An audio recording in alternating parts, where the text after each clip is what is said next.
Oi, professora, boa tarde. Eu sou o Felipe e junto com a Ana Flávia, com a Letícia e o Luan, nós somos a Turma da Tarde, iremos apresentar o conto novela, e a gente vai explicar um pouco sobre ele, A Dama Pé de Cabra, de Alexandre Herculano. Pode passar lá. Antes da gente falar sobre o conto, as reflexões sobre o conto, a gente queria falar um pouco sobre essa colaboração histórico-literária de Alexandre Herculano. Ele era historiador. Então, quando a gente pega uma obra literária de Alexandre Herculano, a gente consegue perceber essa fidelidade, essa preocupação com o recorte histórico que ele está fazendo ali na obra. Né? Então, ser fiel ao tempo histórico real que ele está produzindo ali naquela obra literária. Além disso, ele era muito envolvido com questões políticas liberais também. Então, ele era muito importante para a época, né? Então, o Alexandre Herculano, quando ele traz essa necessidade de ser fiel nas obras, fiel à história, nas obras literárias, a gente vê essa preocupação dele de colaborar, né, na literatura com esses recortes históricos de forma eficiente, né? Então, praticamente a gente vai ver isso na Dama Pé de Cabra, de acordo com a nossa reflexão aqui. Pode passar, Luan. As festas que nos túrios se fizeram pelo regresso de ambos é coisa que não vos direi, porque não tarda a hora de cear, rezar e deitar. Agora eu vou começar a contar a história da Dama de Pé de Cabra. A história se inicia com o narrador falando para os ouvintes que ele leu uma história no livro e que não era para eles duvidar, porque esse escritor no livro provavelmente ouviu de um trovador. E inicia a história do Dom Diogo e a Dama. Dom Diogo era um incansável caçador e num dia ele estava indo caçar e ele ouve um belo cantar que o chama a atenção. Ele foi ver, era uma dama formosa sentada numa pedra. Ele se encantou por essa dama e a pediu em casamento. E ela aceitou, mas com uma condição: ele não podia se benzer. Esse encantamento dele pela dama, Ana Flávia vai falar melhor mais tarde. Ele aceita se casar com ela, mesmo não podendo se benzer. E eles vivem bem, apesar dele ver que ela tinha os pés de cabra. Isso não impediu a felicidade dos dois. Eles viveram bem, tiveram 2 filhos e vivia tudo às maravilhas, até que um dia ele, depois de um jantar, durante o jantar, ele deu um pedaço de um javali que ele tinha caçado para o cão dele. E o cão da dama acaba matando dele. E ele fica tão assustado com a situação que ele acaba quebrando a promessa. Essa história tão cheia de quebras de promessa, né? A história gira em torno disso. O Felipe vai falar melhor sobre isso mais tarde. E ele acaba se benzendo. O que acontece após isso? A dama flutua e desaparece levando a sua filha. Ela até tenta levar o filho, mas não consegue. O Dom Diogo fica tão triste com o desaparecimento da dama que ele decide caçar mouros. Só que chegando lá, ele acaba sendo aprisionado pelos mouros. O Dom Inigo, filho deles dois, já grande, decide resgatar o pai. E ele é aconselhado a procurar a mãe dele, visto que a mãe dele, a dama, era considerada uma penada e fada por muitos, ou seja, uma pessoa que tinha um poder sobrenatural. E nisso ele descobre a história da mãe dele. A mãe dele foi casada com o Argimiro, né? O Argimiro também quebrou uma promessa. Novamente a quebra de promessa, né? Ele prometeu ao pai dele que não ia matar nenhum animal que esteja com fios, né? Ou que esteja dormindo, e ele quebra essa promessa, trazendo uma maldição para ele, né? Ele é traído pela esposa. A esposa mantém um caso extraconjugal com Astrogildo. E ele, ao descobrir, mata os dois. Então dizem que a dama e esse amante dela vivem os dois juntos penando. E a mãe do Inigo, né, a dama, oferece ajuda pro filho para resgatar o Dom Diogo, mas ele teria que dormir durante um ano. E ele dorme, quando ele acorda tem um onágulo esperando ele. E ele vai, resgata o pai e tal. Quando eles estão voltando, eles encontram um cruzeiro de pedra. E a dama vai aconselhando o onágulo a fugir desse cruzeiro. E o Dom Diogo, quando ouve a voz dela, se benze novamente, o que faz com que a terra abra e o Anágua caia no fogo embaixo da terra. A situação foi tão assustadora para os dois que eles acabam desmaiando. Apesar disso tudo, eles têm um final bem, né? O Dom Diogo passa o resto da vida indo em missa, se confessando, e o Inigo passa o resto da vida vencendo guerras. O que faz com que as pessoas acham que ele tem um pacto com o diabo ou por ser filho de quem ele era. Verdade, Letícia. Fosse como fosse, Inigo Guerra morreu velho. O que a história não conta é o que então se passou no seu castelo. E como não quero improvisar mentiras, não irei dizer mais nada. Pode passar, Luan. Esse fragmento conta muito sobre o caráter do narrador principal, como a Letícia disse, que é esse que senta, que conversa e começa a contar a história, né? Então, antes disso, vamos ver um pouquinho aqui sobre o contexto o contexto histórico da produção desse conto novela, né? A Península Ibérica ali está em conflito, que hoje é Portugal e Espanha. Os mouros maometanos estão por ali. A gente tem a queda do Império Romano do Ocidente no século V e aí as coisas começam a ficar loucas, né? Então os cristãos começam, eu preciso tomar lugar, eu preciso estar onde eu estava, né? A gente tem aí, do ponto de vista linguístico, a dialetação do latim vulgar, tanto é que no Reino de Leão eles têm a variação que é o leonês.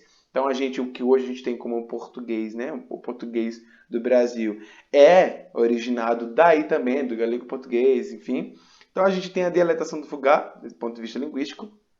E do ponto de vista bélico, a gente tem a Guerra da Reconquista, os cristãos contra os mouros, né? Eles precisam tomar lugar porque entre os séculos 8 e 11, os mouros estavam tomando conta da Península Ibérica inteira, praticamente. Então, no século 12, eles falam: a gente precisa montar uma estratégia urgentemente para poder tomar conta disso aqui.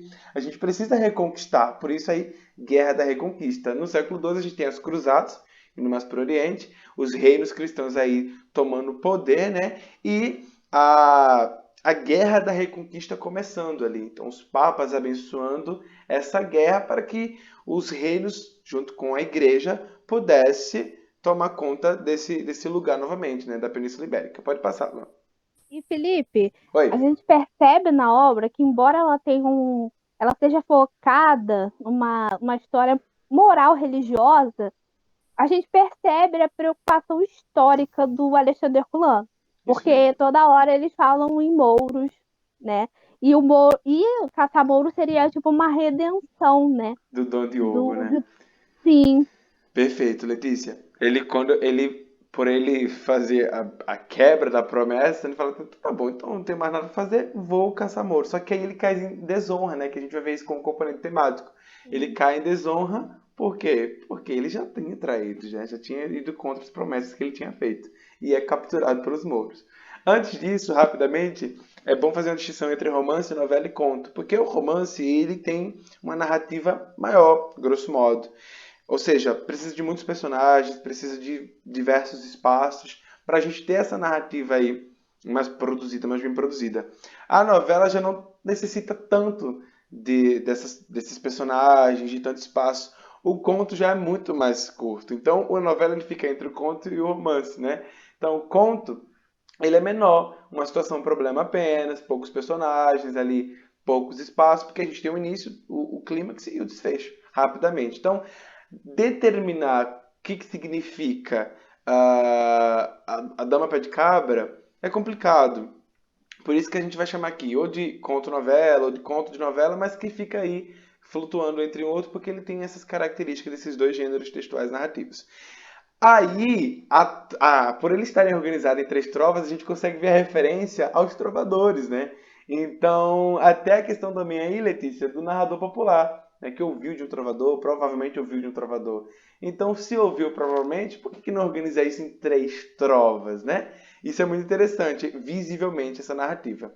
Esse narrador principal, de caráter popular, como a Letícia já falou, é esse que conta, que começa contando e ele conta, ele é responsável por essa narrativa encaixante.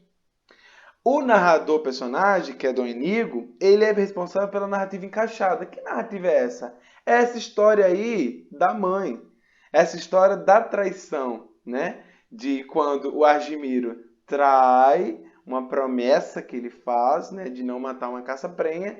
E aí a gente tem aí a dama traindo o Argimiro com o fidalgo galego. Já o Argimiro era visigodo e ela traz com o fidalgo galego, ou seja, ele cai em desonra. E ela, por trair, ela cai em desonra morrendo. Ou seja, é uma sequência de traição, de quebra de promessa e desonra, né? Essa narrativa encaixada é essa história pregressa, essa história da dama, né? Essa história que a gente fica sabendo por meio do Dom Inigo, quando ele começa a contar essa história da mãe. E esse recurso é a analepse, né? Quando você tem esse feedback do que já foi falado, e você vai lá e relembra e traz ali para encaixar nessa narrativa encaixante do narrador popular, de caráter popular, né? O narrador principal. Pode passar. Do ponto de vista aí mais dos elementos também, né, a gente tem esses componentes temáticos, né, que aparecem na Dama Pé de Cabra, que é a traição, essa quebra de promessas, e a desonra como consequência, como a gente já vinha falando aí dessa sequência. Então, o componente temático é essa traição e essa desonra, né, essa consequência dessa quebra de promessa. Os personagens têm os primários e secundários, e aqui os primários a gente já está falando sobre muito deles aqui, mas os secundários eles também são muito importantes, que são os cães e o onagro. Eles são responsáveis por esse momento de protagonismo, da desonra, da humilhação desses personagens principais. Então o Dom Diogo vai preso, a dama acaba sumindo por causa que o outro se benze, e o onagro cai lá no fogo por causa também que se benze. Eles são muito responsáveis por essa sequência de quebra de promessa e de desonra, né? Que são os componentes temáticos. O enredo conflito ele está muito voltado para esses elementos sobrenaturais como metáfora do profano, como metáfora daquilo que não era bom, daquilo que não era moral, através da ótica cristã da época, né? Também temos aí a Reconquista, que é um fato histórico, a quebra de promessas, e esse pacto demoníaco, que é essa ambiguidade estrutural. Não tem como saber. Não tem como saber por quê? Porque justamente é para que o leitor preencha essa lacuna. Ou não também, sabe? É muito característico da lenda, que a Ana Flávia vai falar também um pouquinho mais pra frente. E esse espaço-problema, que é o fim ali, né? É esse cruzeiro. Então eles vêm no onagro, interessante que é no onagro mágico, e esse onagro ele só se desintegra quando a gente tem essa ação cristã, que é do se benzer. Né? Vê um crucifixo, ele para, fica imóvel. E depois ouve uma voz, ele se benze, Dom Diego. E aí tudo acaba. Né? Porque é sempre, além da briga, né, real, da briga bélica real por poder ali do espaço da Península Ibérica, a gente também tem essa briga metafórica do bom e do ruim, do saudável e do não saudável, do cristão e dos mouros, né? Pode passar, não? O Dom Inigo e suas promessas aí, né? Primeiro, o Argimiro, que promete não matar uma caça-prenha e mata. Segundo, Dom Diogo, que jura no leito da mãe não se afastar dos valores cristãos, mas se afasta quando ele promete não se benzer, né? Ele promete a dama. E a terceira é essa insinuação, né? Essa promessa a partir do juramento do rei de Leão, de matar todos os mouros, e ele acaba não cumprindo. Ou seja, sequência de quebra de promessas, sequência de desonra como consequência. E o Dom Inigo, ele tem essa habilidade diferente, após todo esse conflito, após descobrir toda essa confusão inteira, de ganhar várias batalhas. Ou seja, a gente consegue perceber aí que, seja por um pacto, seja porque ele é filho, dentro dessa ambiguidade estrutural, que a gente não vai saber nunca, ou vai preencher, enfim, ele se apresenta também de forma metafórica, podemos ter essa interpretação, contra aí esse poder cristão ali do momento da época, né? Então, se a gente tem um poder cristão muito forte, a gente tem que ter uma figura não cristã, sobrenatural também muito forte, né? Talvez o Dom Inigo se apresente dessa forma. Pode passar, Luan. Vós, os que não credes em bruxas, nem em almas penadas, nem em tropelias de Satanás, sentai-vos-eis aqui à lareira, bem junto ao pé de mim. Eu contar-vos-ei a história de Dom Diogo Lopes, o senhor de Biscaia.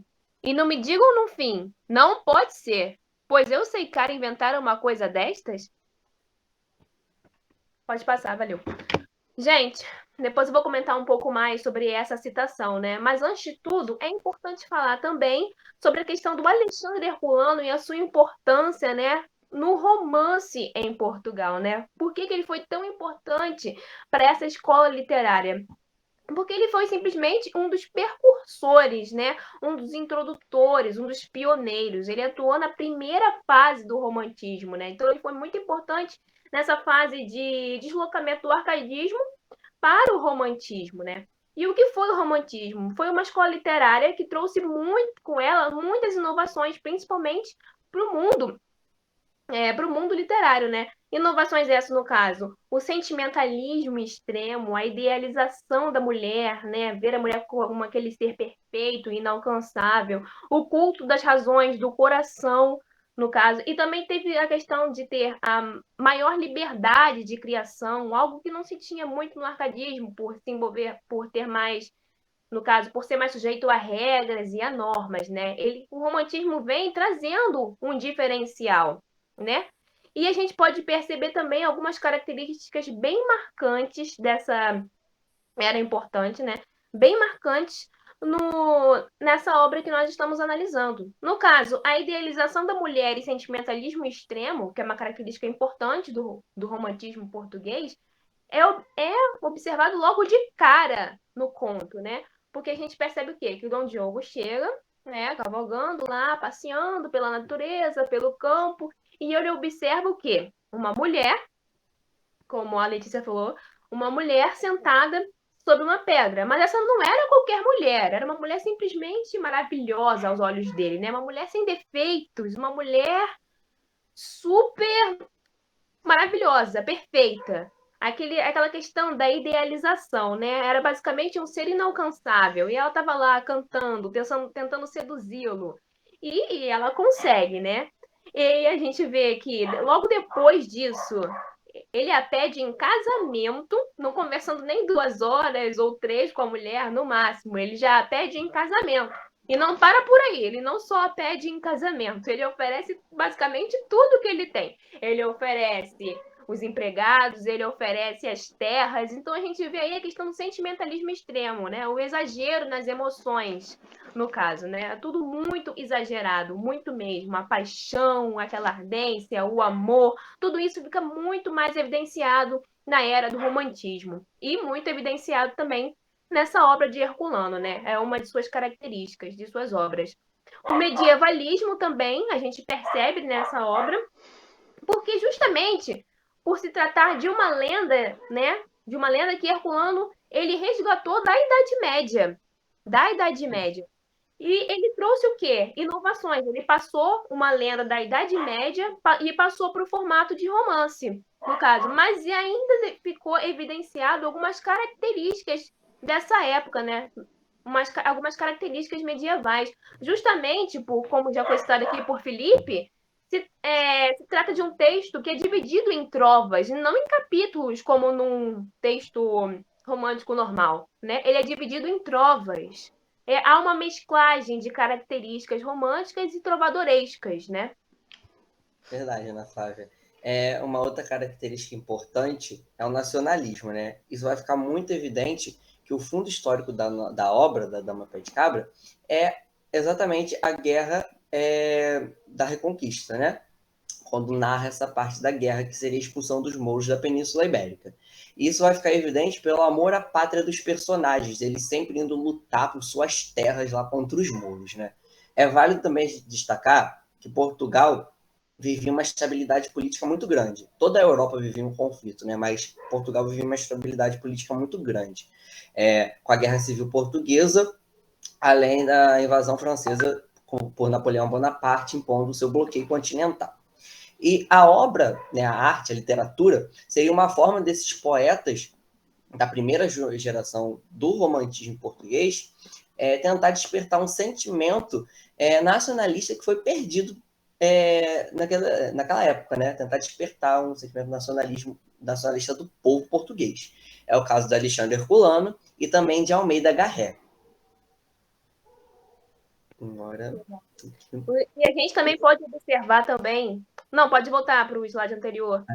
A gente também pode observar a questão, Luan, da subjetividade, né? Se trata de uma obra Uhum. muito subjetiva.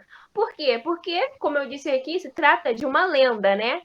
E qual é o Sim. fator principal de uma lenda? A oralidade. E a gente percebe também que o narrador, como o Felipe falou, ele tem essa característica, né, de ser participativo. Parece que ele está sentando e contando uma história, né, pra gente. Sim. Por quê? Porque é uma lenda, é a lenda da Dama do Pé de Cabra, né? E como é que funciona uma lenda? Ela é passada de boca em boca, de pessoa para pessoa, e a pessoa que escuta modifica, né, algumas coisas e já conta para outra de uma forma diferenciada. Não é algo factual. Ninguém falou, olha ali a Dama do Pé de Cabra. Não tem como a gente ver, não há fatos que comprovem que realmente a Dama do Pé de Cabra existiu, né?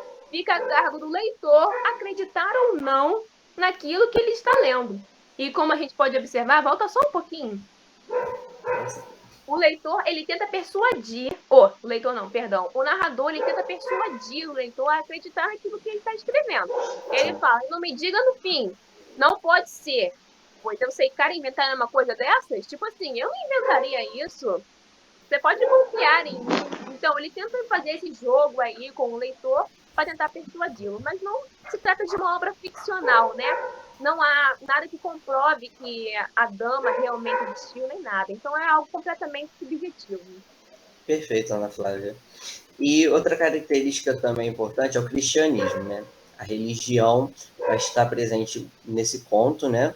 E vai resgatar valores como a família, o casamento, o amor a Deus, o respeito à figura divina, né?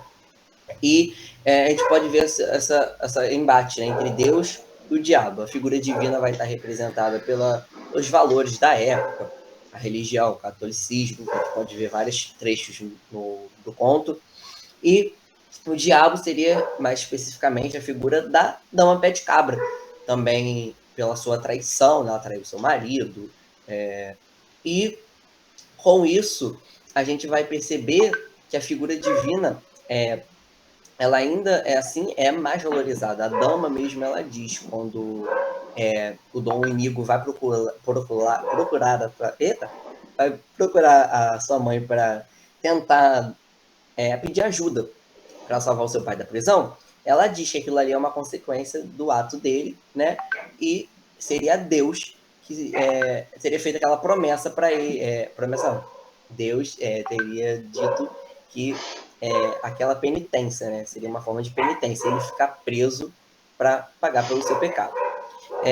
E os ambientes principais a gente pode observar dois, né? A natureza e os castelos. É na natureza que vai ter a fuga do personagem para sempre caçar, né? Como Letícia já disse, ele vai caçar os mouros quando o Dom Diogo, né? Ele vai caçar os mouros quando fica desolado após todo acontecimento com ele. Mas é também na natureza que ocorre o encontro sempre com a Dama Pé de Cabra, tanto do Dom Diogo quanto do Dom Inigo. Por quê? Ela, após a traição, como eu já disse, ela e o seu marido ter matado ela e o amante, ela acaba terminando vagando pela natureza. Então é sempre lá que ela vai estar. Então é lá que ocorre o encontro da Dama Pé de Cabra com os personagens.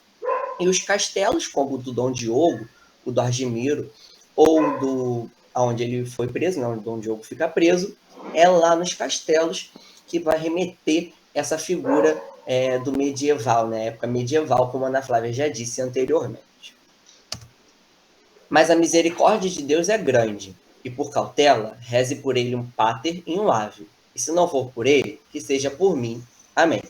Esse é o trecho final do nosso conto. Como pode ver, a figura religiosa, né, Deus, um pater, um ave, remetendo ao cristianismo, né, que foi dito anteriormente. Essas são as nossas referências. É importante também destacar aqui, a gente colocou as imagens, né, são da pintora Paula Rego, né, que ela inspirou as suas obras, foi inspiração no culto de Alexandre Herculano.